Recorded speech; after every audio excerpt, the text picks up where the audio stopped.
What's up, cultivators? We're here with another business before they blow up. Los Vamonos. How's it doing? How you doing today? I'm great. It's so awesome to be here. Thank y'all so much for inviting me. I appreciate that tagline. Before I blow up, that's like I love support here. I definitely feel like you're already kind of blowing up. You already got a buzz going on social media. You're consistent. Can you tell us a little bit about that? Yeah. So I've been doing Let's Vamonos for about going on 4 years. And I don't know if many of y'all that follow me know a little bit about my journey, but it didn't start with the interviews. It actually started with a blog. What? Yeah. So I actually started blogging in 2019. I was called Blogger by the Bay. Blogger by the Bay. That's kind of catchy. I like that. Blogger by the Bay. And it was Blogger by the Bay because I actually live in Baytown. Oh, wow. So do you know where Baytown's at? My coach, I used to do water polo. My swim coach actually was from Baytown. Okay. But it's kind of, every time we talked about it, it's kind of like far away off of its own little world. It's an industrial town, kind of, not secluded per se, but it's a small town. But it's 30 minutes out of Houston, and that's where I grew up. And so that's actually where I started promoting women-owned, Latina-owned businesses because I saw a need for it in our community. And did blogging for about 6 months, y'all. I know you're probably thinking like, 6 months, that's it. Because I felt like it was a lot of writing and it takes time. Creatives come in different forms.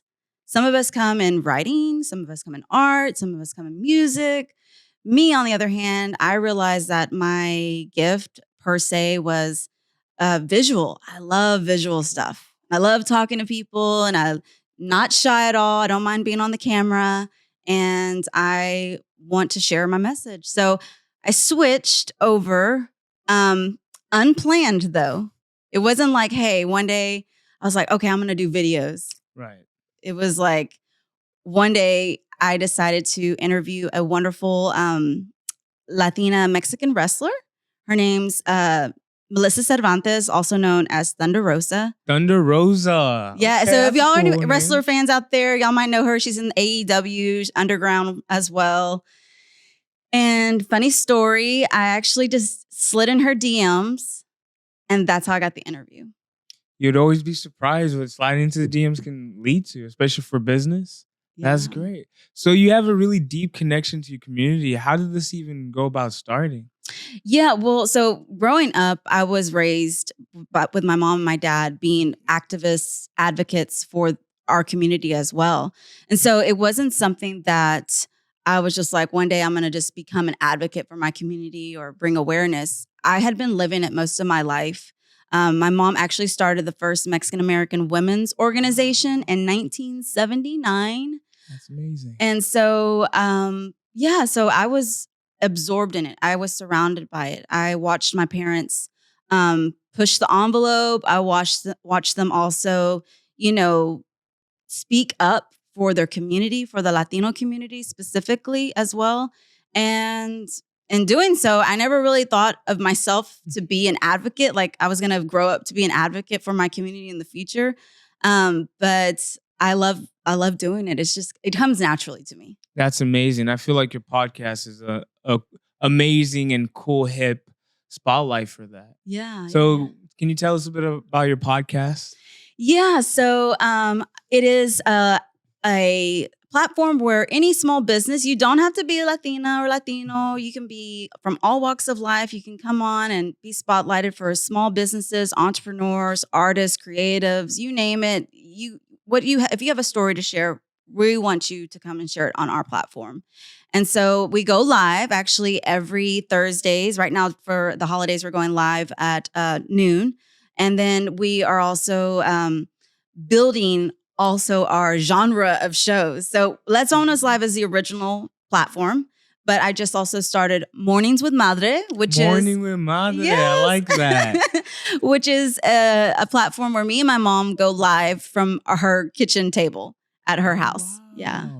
Okay, we're definitely going to have to get a little bit of a promo going on. Slide her in real quick because that could be epic. Yeah. Wow. So you've been on this journey for 4 years now. Yeah, going on 4 years in January. So what was the hardest hurdle you had to overcome to get to where you are now? Man, that's a good question. I think I'm going through it right now, Oh, wow. honestly. Yeah, because this is like that mark of you, I think, in a lot of entrepreneurs industry where they get to a time where it's either, okay, we're gonna quit or we're gonna just push through, right? And we gotta work extra hard. So I feel like right now I'm going through some of the hardest things that I've experienced through this whole journey.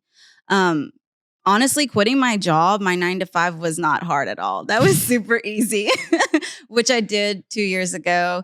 But you know, creating a platform and just letting people know, like, I'm here for the community and I'm here to help, and I'm also just a lover of people as well. I love to just highlight people and support them and what they're doing, and so going through that process, though, might get a little beat up at times. Big time, I'm sure. I always say I am kind, but I'm not stupid, y'all. I'm not stupid. So don't mistake my kindness for weakness, right? Like but I still try to be as kind as possible to anybody that walks into my life, because I want them to know that that's just who I am. And I give everybody an opportunity to also show me who they are, right? To show Most me who they are, definitely. and if we work, we can work together and connect with people. That's great. But I think also pushing through, knowing that when you're starting a business, especially like mine, I do consider it a business. There's going to be times where the cash flow is not coming in, right? Or the growth is not going the way you want to. And for me, it's like I still have to stay focused and pushing through those times and not worrying about, like, oh, I'm not making any money this month, or, maybe I'm not getting the guests that I want. And I'm a big spiritual person as well. So I always believe that God's got me. Right. Like, he's got me. He is guiding me on this journey. He is showing me the signs. And literally sometimes I'm like, oh, you're pushing me a way that I am like, I can't even see what's in front of me at all. And so, but yeah, I think this year is going to be an interesting transition for year 4.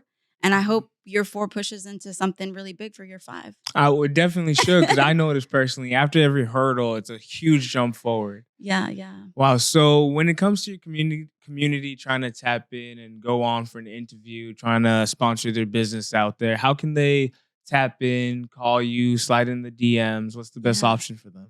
Well, the best option is to go check out my website. So www.letsvamanos.com is where you can get a lot of information of my platform, the collaborations I've done, the community networking I've done and built, the events that I've done, and also just the community that I've been building. Wow. Yeah, yeah. So check it out. There's definitely sponsorship information as well. And you can also meet some of my team that's on there behind the scenes. I love to spotlight the people that are working with me. I think it's super important, because even though I'm a one-woman team per se, there are people that are working with me that have helped me grow what I'm doing right now. Most definitely. But I definitely don't want to take away from the hype, because you're killing it. Can you tell us a bit about what you're actually doing? Because you do quite a bit. You're doing podcasts. I'm guessing you're also reaching out to people, organizing your team. Yeah. So what does it look like behind the scenes of actually working the day to day? Yeah, day to day. Wow. So right now, this season is actually kind of my season focused on small businesses. So if you're a small business and you're looking to be highlighted for the holidays, because we know how hard it is for small businesses to get that marketing, get that advertising. So we really focus in during the November and December months on small businesses. I've done in the past like 12 days of small businesses. I've done stuff like that in the past. And so this year we're doing live stream holiday deals. So we're live streaming deals of our small business partners that are out there. So that's kind of what we're working on right now. Typically, though, on a normal day-to-day or regular season, I guess you could say, working behind the scenes to get the scheduling out for the guests and to, figure out what I'm going to wear. Right. The most important stuff, especially right? when you're behind the camera. It is not a joke. You better be looking good.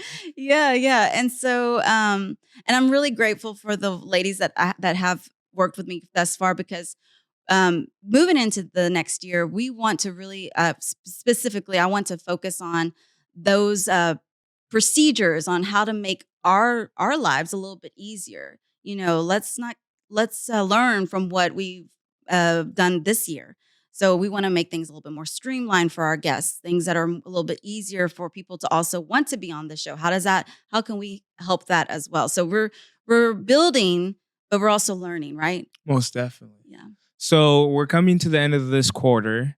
What should us as viewers be putting on our calendar to expect from you and your company and business? Yeah. So I have never done this before. And like I said, I'm learning a lot, but coming next year, I'll be having a 4-year anniversary party or networking event. And it'll be super exciting to do so because we are just finally realizing like, hey, we need to celebrate what we're doing.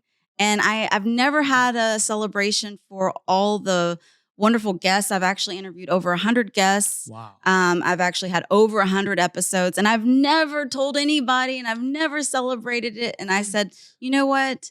January coming up, we need to be doing that. So definitely look forward to that. Stay tuned for that. We'll definitely be doing a save the date and talking about that.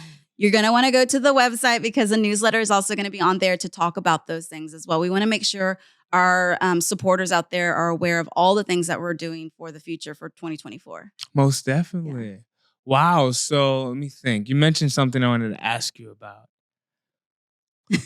Achievements. This could be a really cool video. Okay. So if you don't mind, if you can remember as many as achievements you've done, if you don't mind listing them out, because you've been 4 years in, over 100 interviews. Are you kidding me? What? Yeah, achievements. So let's see. Probably my biggest achievement was my Las Mera Meras event, which happened this year. It was our second annual. And we had over 1,000 RSVPs, and we would like to believe that we had almost close to 1,000 people that showed up, and we had 25 vendors, and we had a panelist of wonderful women that were in the Latina community that were also leaders in the Houston Latina community, and so that was probably my greatest achievement for this year so far. We will definitely have a third annual, and it's been such a great opportunity to see small businesses come together that are Latina owned and thrive, and just support them, and in a way that where we are not taking from them as well. So I know that's something I hear from the small business community. Like they want to be acknowledged, but they don't want to be taken from. Right. So yeah, that's amazing. So I know that creatives usually tend to do a lot of stuff. Is there anything else that you're doing that a lot of people don't even know that's happening away from social media? Oh, man. As far as like my outside life, one of the things I'm trying to tap into right now, which may get put into some of the stuff I do in the future, is I sing. So I actually have been a church choir girl for many years. And I took a very long hiatus. Unfortunately, my dad passed away in 2017. And he was a big supporter of all of the things that I was doing. And so getting back into singing was really hard, honestly. I couldn't even go to church and sing regular things because it was such a connector for me and him. So this year, I'm trying to tap back into it and really try to also use it as a creative source for myself to tap into things that also remind me of my childhood, tapping into that, that youthfulness that of when I was a kid, of things that I used to do. And so maybe it'll sneak into some of the episodes. But I'm not out here trying to be like a Mariah Carey or, a Kelly Clarkson or anything. You never know if it happens. But I'm just, my voice is one of my gifts. And so I'm just trying to share it in any way that I enjoy. This is amazing. Is this the first time your viewers on social media get to find out about this? Yeah, I've done a little bit. So if you've been following me for a while, you might know I've actually used to do something where I would sing Las Mañanitas, which is a Spanish birthday song to like some of my followers. I would go on the stories and sing it to them. I haven't done it in a while. And so they've maybe seen a little bit of that, but it's like I said, I don't do a lot of it. It's just when I feel like it's going to really show some love to some people. Yeah. All right. So you guys should definitely stay tuned. Maybe look forward to it because we might have an artist coming up soon. That's amazing. Hey, they say that so many women start showing their talents at an age similar to my age. So I am in my 40s and I feel like life is just beginning for me. So those that think that they're in your 20s or in your 30s and you feel like, oh, I don't know what I'm going to do. No, don't worry, because I felt that same way. And it's really just kind of experiencing life. You have to experience life to know like, hey, this is the possible for me in the future. If you don't experience life, then, you can't know what the next step or version of yourself is going to be.